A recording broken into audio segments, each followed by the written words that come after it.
Welcome to Inside Nigeria. Today is the last day in the month of September 2025, Tuesday, September 30th, 2025. My name is Winifred Ubebo, your host on the program. Without wasting much time on this first segment of the program, we have newspaper review. We're looking at what the national papers are saying, including Nigeria's most influential newspaper, Leadership. Leadership's leading story says Dangote Refinery oil union hold marathon meeting to end crisis. Dangote Refinery oil union hold marathon meeting to end crisis. Power generation dips to 1,064 megawatts over gas supply cut. Organized private sector says strike is economic sabotage. Is a kicker to the leading story on today's Leadership, and of course, as well as other papers we have on our lineup. The Pegasan mobilized its staff to go on strike yesterday to protest Dangote Refinery's mass sack of some workers in his employ. And following that, Pegasan embarked on a nationwide strike, directing its members to stop distribution of gas and oil to the refinery. Power generation dips to 1,064 megawatts over gas supply cut. Organized private sector says strike is economic sabotage. Still on Leadership newspaper, Nigerians still have confidence in the electoral process coming from INEC. The story is on page 8 of Leadership. Fresh flood alert issued to 18 states. Government declares tomorrow public holiday, cancels Independence Day parade. Court says Utomi's shadow government illegal as police launch probe into the death of Arise News anchor who died after robbery attack. That story is on page 6 of Leadership. May the soul of our departed colleague some to rest in peace. However, let's take excerpts from that story. It continues on page 6 of Leadership newspaper. It's also the same leading story on some of the papers we have on our lineup this Tuesday. A female member of staff of Arise News Channel, Somtochukwu Christelle Maduagu, has died following a case of armed robbery at her residence in Kantape district of Abuja yesterday morning. This was disclosed in a statement signed by Hadiza Usman Ajayi on behalf of the management of Arise News Channel yesterday evening. The statement noted that the Nigerian Police Force (NPF) has launched an investigation into the incident. Beyond the airwaves, Arise News Channel described the 29-year-old journalist, who is referred to as Somi, as a lawyer who was a professional and supportive colleague and a friend to many. It is with heavy hearts that the management and staff of the Arise News Channel announced the passing of our beloved colleague, news anchor, reporter, and producer Somtochukwu Christelle Maduagu. Somi tragically passed away in the early hours of Monday, September 29, 2025, following an armed robbery incident in her residence in the Kantape area of Abuja that the Nigerian police are investigating. Somi, 29, was a cherished member of the Arise News family and a vibrant voice that engaged and connected with our viewers.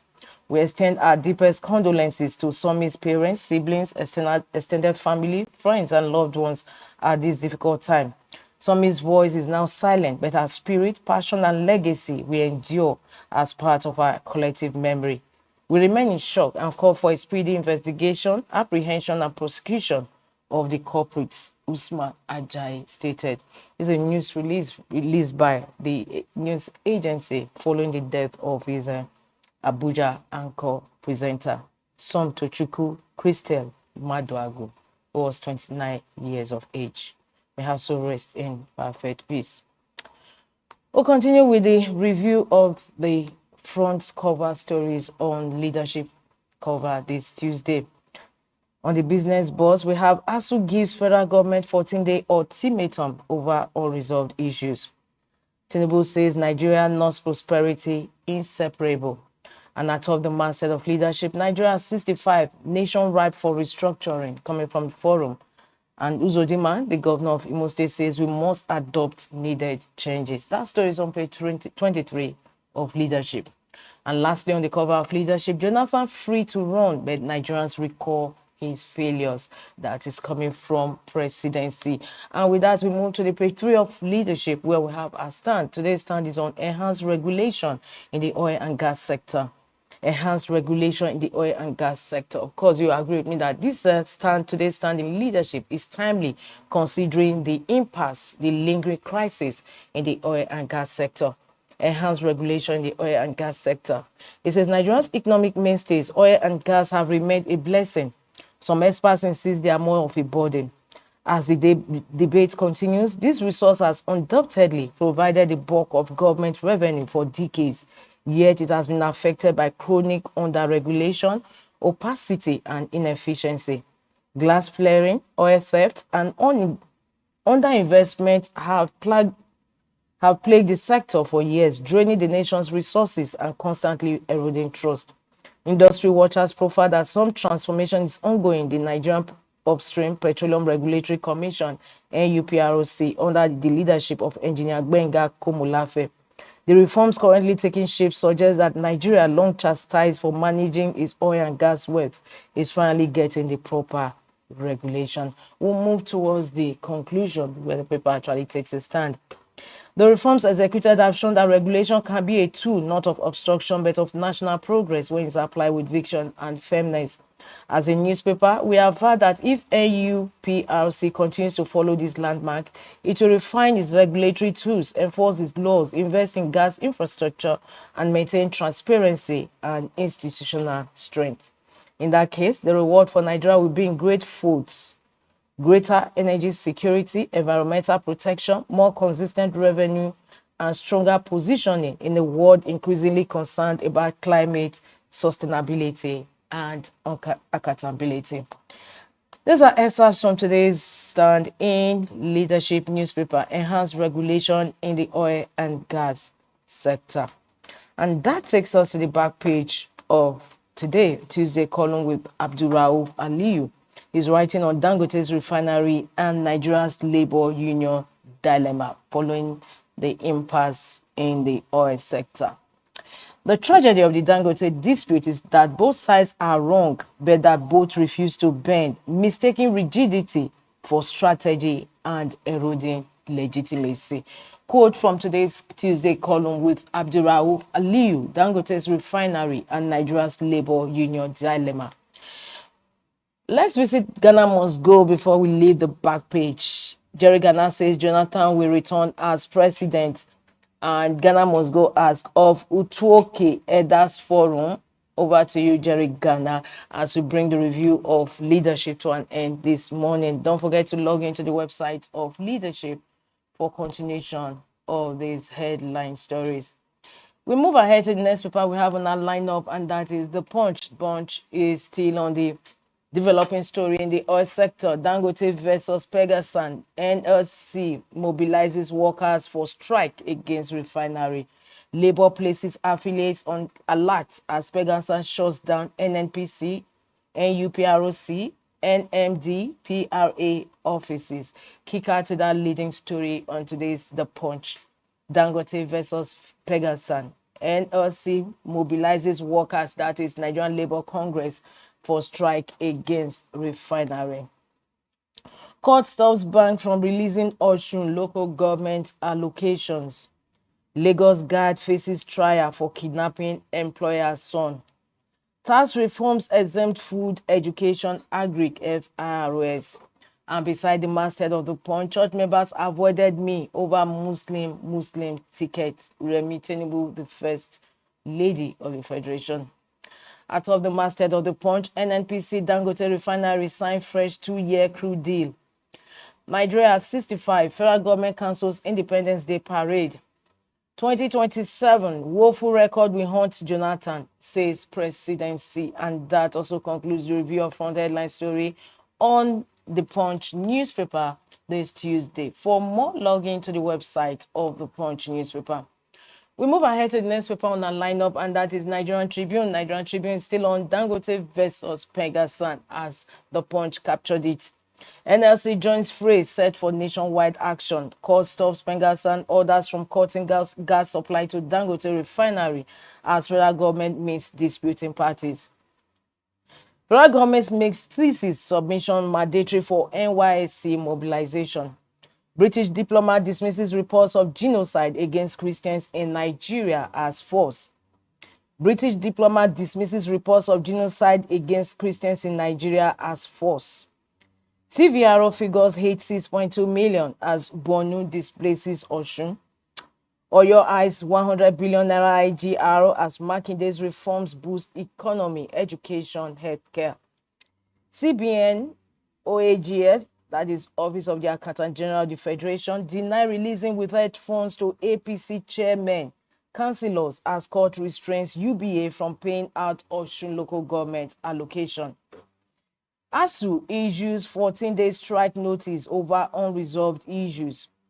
Court declares Patutomi's shadow government illegal. Atop the masthead of Nigerian Tribune, federal government unveils program to deliver clean off-grid electricity to over 17.5 million Nigerians. Cancels Independence Day parade. President to speak to Nigerians on October 1. Presidency welcomes Jonathan to a 2027 race, says Nigerians won't forget his failures. And that also concludes review of front headline stories on Nigerian Tribune this Tuesday. For more, log into the website of Nigerian Tribune. We move ahead to the last paper we have on our lineup in this first half of the show, and that is The Guardian. The Guardian says gas users groan as Pengassan strike crashes power generation exports. That story continues on page 6 of The Guardian. Gas users groan as Pengassan strike crashes power generation exports. Crude export freeze cost $110.8 million daily. Power halves to 2,700 megawatts. Cost us Pengassan from disrupting Dangote Refinery. Dangote alleges unions plot to attack plant, assures Nigerians of fuel supply. Business leaders warn of sabotage as strike cripples production, threatens stability. Kickers to the leading story on The Guardian this Tuesday. Gas users groan as Pengassan strike crashes power generation exports. Borno overtakes Osun as voter registration hits 6.2 million. Bandits sacked thousands in Katsina as Huriwa fought peace deals. As we issues federal government 14-day ultimatum over 7-point demands. Court declares Patutomi's shadow government unlawful. Debate over ethnicity competence deepens as INEC succession battle begins. Just beneath the masthead of The Guardian, North gets bulk of 330 billion social support, says Tinubu. Federal government cancels Independence Parade and insists Nigeria still work in progress. Lastly, on the cover of The Guardian, federal government denies releasing Osun local government allocation as court stops disbursement. And that brings to a close the review of front headline stories on The Guardian this Tuesday, last day of September 2025. For more, log into the website of The Guardian newspaper, www.guardian.ng. It's also on this note we bring to a close the first half of this program. Don't forget, stay tuned for the second half of the program where conversation will begin.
Welcome. This is the second half of your breakfast show, Leadership Inside Nigeria. My name is Winifred Ugwebo once again.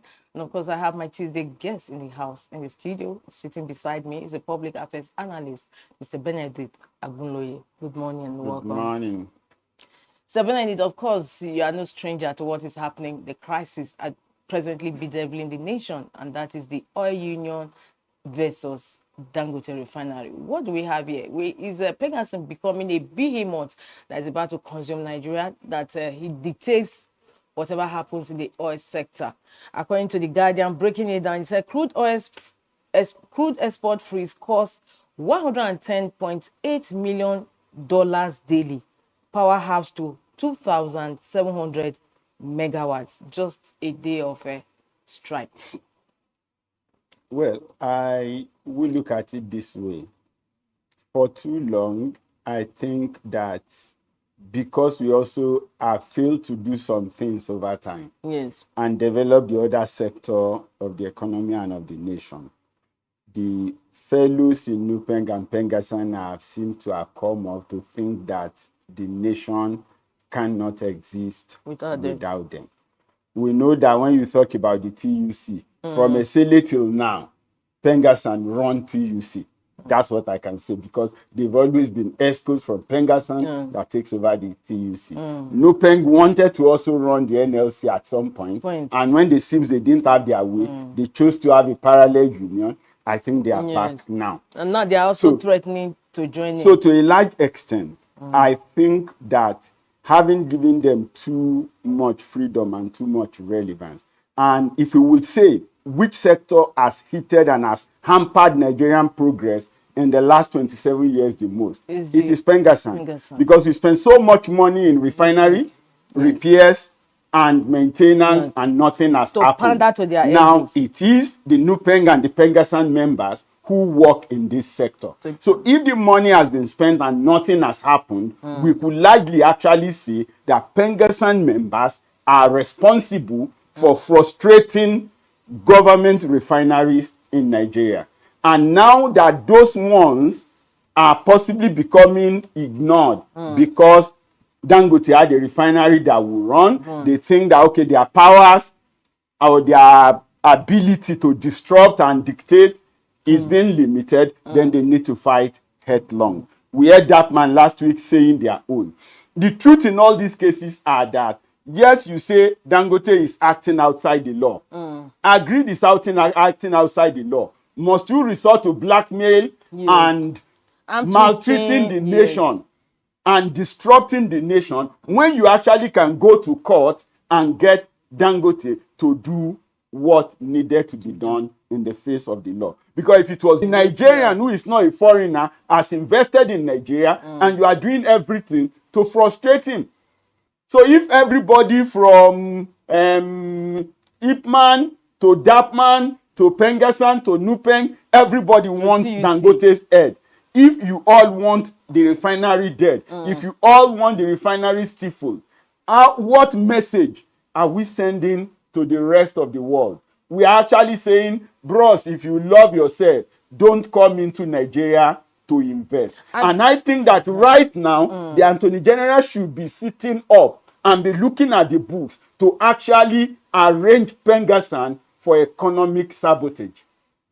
As far as I'm concerned, they are out there to derail the economy, and they should be charged for economic sabotage. Their members have been earning salary in the refineries that were not working since 2007. Yes, and they didn't protest. And they did not protest that the refineries are not working. They did not protest that they are paying them for doing nothing. But now you have a refinery that would work, or that is working, you want to stop it from working because you are now being forced to do your job, which over time, a lot of their members have been idle. But they were collecting salary, they were going for training, they were collecting extra codes. So I see no reason why they should not, as a matter of urgency, why the federal government should not have them standing trial for economic sabotage. All right. Thank you so much, Benedict. Beside Dangote, we're still having other private refineries like Bua coming up upstream, maybe latest next year. So is this kind of situation we are going to have? How do you think the federal government is able to midwife these issues with NUPENG, Pegasan, TUC, still right there in the waiting in the offing to cash in again on these developing refineries? Well, before NUPEN and Pengassan, there used to be independent unions. And I think before the military possibly merged them. Whatever decree the military used to merge them, I think it is time we take it back to the National Assembly and unbundle them and let the individual organization run their union. Then they can become members of the TUC if they so choose. But as for the existence of NUPENG and Pengassan, I think it is high time that we take a second look at them. Yes, people have freedom to form association and to join association, but I think that individuals did not form NUPENG and Pengassan. They came as a result of some government action. And then government should go back and deconstruct that action and let everybody be able to have their separate union in the oil sector, while independently they relate with the TUC. But like I said, if they continue at the rate they are presently, irrespective of whatever means is done in the area of legislation, people should stand trial for economic sabotage. You just took the words out of my mouth anyway, because that was what I was just going to ask you, that beyond this, what should be done in order to, ensure sanity in the oil sector? Thank you so much for your thoughts on that. Now we're moving ahead. Tomorrow is October 1st, Nigeria's Independence Day anniversary. Nigeria is actually celebrating 65 years of independence, of adulthood. How far have we gone? Well, how far have we gone? We've gone that far of being able to show to the world that whether we are there yet, we are there or we are not there yet, we definitely are the best that the world need. And that if we don't achieve, if we don't get to where we should be, the rest of the world will actually continue to be in trouble. We are a troubled child right now. That's what we would say. But until that troubled child grows and maximizes potential, the rest of the world has a lot to lose. Whether you talk about human resources, we are there. Whether you talk about natural resources, we are there. Whether you talk about agricultural potentials, we are there. I always say it, we have 7 vegetation belts. No other nation in the world possibly has that much. Because 7 vegetation belts tells you there is almost no product, no agricultural product that you cannot grow to some extent in some part of the nation. From temperate to tropical to savanna to Sahel to coastal, you would find all manners of crops without manipulation. Naturally, they would survive in our space. When you talk about steel, we've got it in abundance, whether we have lived well with it or not. When you go to gas, we are one of the best with the gas potential. We've got a lot even in the oil sector, and we have a lot that have even been underexploited, because of course if you have stream flowing in front of your house, you don't want to go and start digging well, and that's the case with us. So it is not everything that we have even explored. People are there stealing our gold every and then. The lithium is there. We are not yet doing the battery, but whether we like it or not, when I always say this, that when the whole world rely on palm oil, the British government, go and check all the treaties. Most of the early treaties signed by Britain with the people of the coastal region were based on palm oil. It was palm oil they came here looking for at the time. When the world transited to petroleum, we were there sitting as the champion. Today, the world is looking at electric. And if we would say it, the power to electric comes from the battery. The lithium deposit is also here. So at every point in time, God has always positioned us in the turning edge of the global event. And if we do not actualize our mandate and our unique position where God has put us on the globe, the truth is that we will suffer, but the whole world will also join. in the But suffering. now you talked about deposits that we had, that God has always positioned Nigeria. Now, would you say that the leaders have been able to harness this deposit, these natural endowments God has blessed the nation with? No, for leaders, there have been failure in sincerity of purpose. I always tell people that maybe in the First Republic or pre-independence, you would always position an Ahmadu Bello, you position a Zeke, you position an Awo, and to an extent, one of the three had a better view and a better force on where we are. And I think that that has not been in the best interest of everybody. Because you've always have and Ahmadu Bello somewhere, I would think, look, guys, we are different. We need to sit down, understand our differences, and forge how we are going to relate together so that we can work as a team. And I think that that was a perfect template raised by somebody. But of course, there was somebody in between who think, no, let's forget our differences. And from that time, from before independence till now, what we've been doing is struggling to forget our differences. But you cannot, there are differences that are too fundamental to forget. I always tell people that, look, when I'm back home, I find it possibly easier as an Akoko person from Ondo State to relate with the Akoko Edo, the people in Edo North, better than the rest of Yoruba land. And that is the truth, because we drink the same water, we are plagued, but we receive the same rain. A number of things make us related. We might have been divided by rivers and mountains. Leaves are down. In dry season, we cross the river to take fire from one farm to the other. That's the way our grandparents had grown. So there are differences, that there are things that are unique to people in that environment. There are bonds that are unique to them. And then there is what makes the Edo North people different from the Benin people. There is what makes the Ondo North people different from the Akure or the Oyo people. And so those differences are fundamental, and you cannot wish them away. So wishing away that we are different is a disaster. Of course, you have the Awo mix in between that say, look, it's actually not focusing on the differences, it's focusing on whether we forget or we do understand it, but it's focusing on, look, let's have development.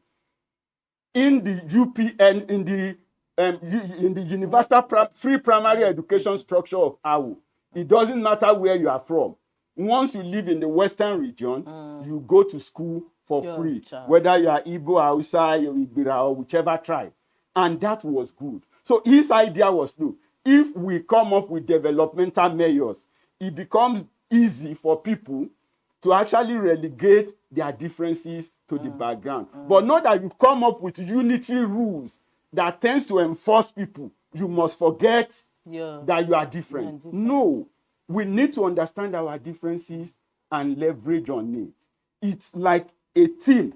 When you have a team, everybody have what they can do in the team. If you understand the differences, when you need to play certain role, you know who to put there. When you need to do this, you know who to put there. But where you don't understand the differences, you assume that everybody can do everything. And then sometimes you select a team that is the worst team that you can have. So at the government level, at the people level, we all need to do more. We all need to become more sincere. The fact that we are different, it's for us to be united.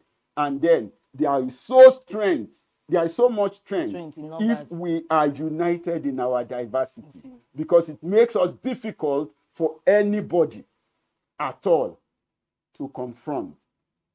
And that's the practical reality.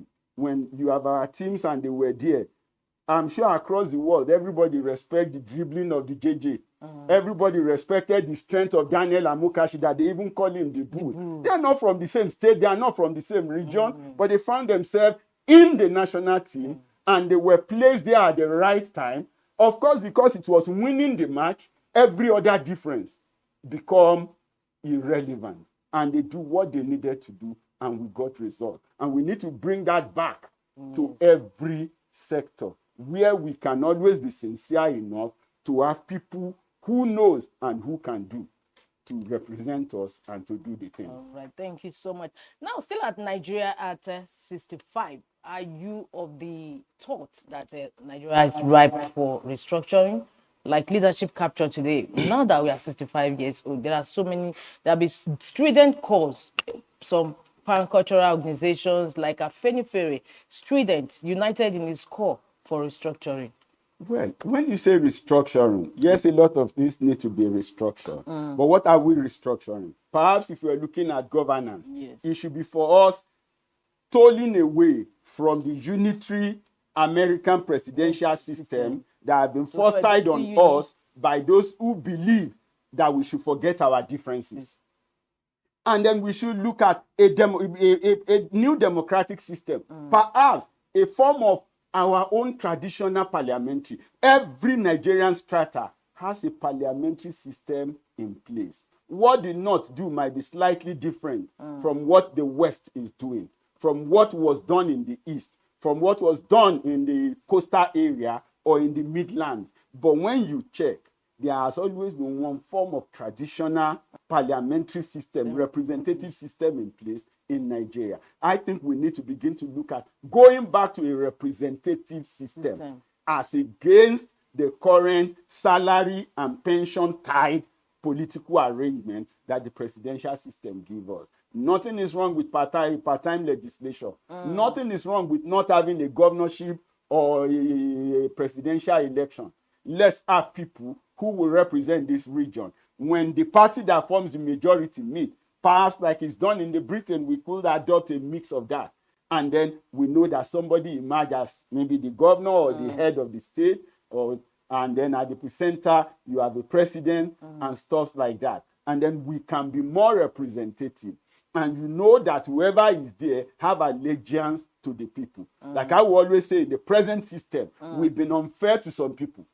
From 2007 to 2015, PDP had a substantive minister from Lagos who is a non-indigenous, who has no electoral ward in Lagos, who was opposed at screening by the 3 senators from Lagos, but yet he sailed through because he was brought in by the PDP, who doesn't even have an electoral ward in Lagos till he served. But he served 8 years representing Lagos as a minister. We are not saying don't bring in technocrats. David Cameron was a technocrat. But for him to become prime minister, he needed to join the Tory party. He needed to participate at his level and then rise up till he became the prime minister. So it shouldn't just be that they bring you from your international appointment in London to come and be minister, and then you don't even understand how things and system work here, and then you are operating macroeconomic rules where there should be micro. It's a whole lot of difference. The infrastructure gap, the technology gap between here and Europe is wide. So you can't not just bring a template from Europe and force it on us. Yes. Maybe some of the cultural gap, yes, but in the UK, of course, the Englishman, the Welshman, the Scottishman, they know they are different. Bringing them like they actually know they are different. But the system finds a means of integrating everybody. But that's the practical reality. So within that same region, just like I was saying, look, yes, Ondo is Yoruba. I speak Yoruba. I grew up as a Yoruba person. But I'm first and foremost an Akoko man, and I recognize that. When the ships are down, my allegiance would first be there before it is to the state or to the group that you claim I belong. I'll first see myself as an Akoko man. And that's why if you get to a place like Scotland, you see Glaswegian, you see Aberdonians, you see Dinians. People shows who they are, and they do that. You go to England, they tell you some people are Midlanders, and they are Midlanders. They don't find offense in it. It's just their identity and it's their uniqueness. But when it comes to represent the UK, everybody did what? Forget about that and lift the Union Jack and represent. So in the same way, if we are going to restructure, it should be to a system of government that recognizes the importance of the people and will not alienate or bring some people into second level of slavery. Because if you say regionalism, where do you put the Igede man in Benue?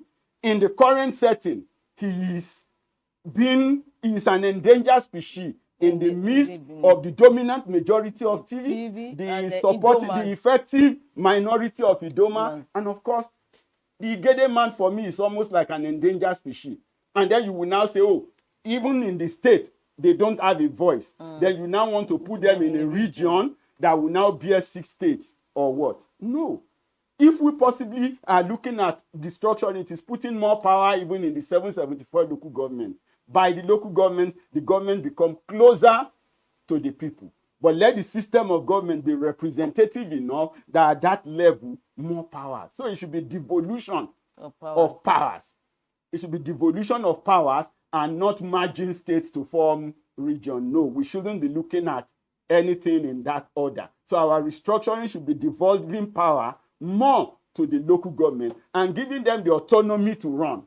And then when there are issues, the people in the local government can stay there and handle their issue, not anybody running to Abuja or running to the governor. So the local government should be autonomous, should be empowered, and should be given more responsibility. That's the restructuring that I feel that we need going forward. All right, thank you so much. What a take-home parting shot on today's program. It's always a pleasure to have you on the program. Thank you so much, viewers. This is where we draw the curtain on today's Inside Nigeria. Tomorrow is Independence Day. What are your plans? What are your thoughts? Well, my conversation continues on our social media platforms.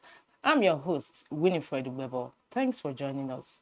Thank you for watching. For sponsorship and advert placements, please contact 080-3688-6158. Last Word Leadership Podcast Studio. You have the last word.